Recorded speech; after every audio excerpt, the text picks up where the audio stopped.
Hey guys, in this video I will show you how you can add columns to Wix website. So make sure to watch the video till the very end and let's begin. So here I'm within the Wix dashboard and I've just clicked on Edit Site, which has taken me to the Wix website editor. So right here I've just added this template as an example.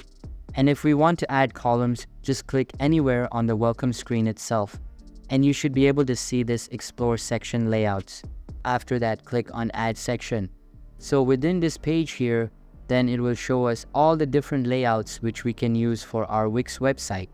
And I'm going to choose this one because as you can see, we have different columns here.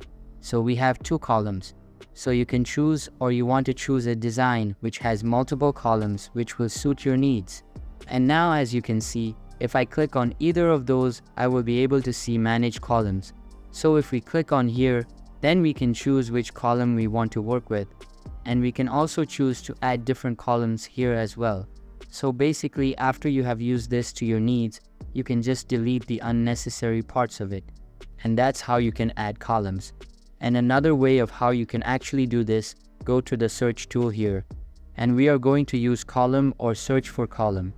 And it will show us the vertical lines here, which we can add. So we can add vertical lines, and we can also add horizontal lines right above it here. But that doesn't really create columns. You can manually create columns that way. So that's basically how you can add columns to Wix website. So that's all for this video. Hope you liked the video. Thanks.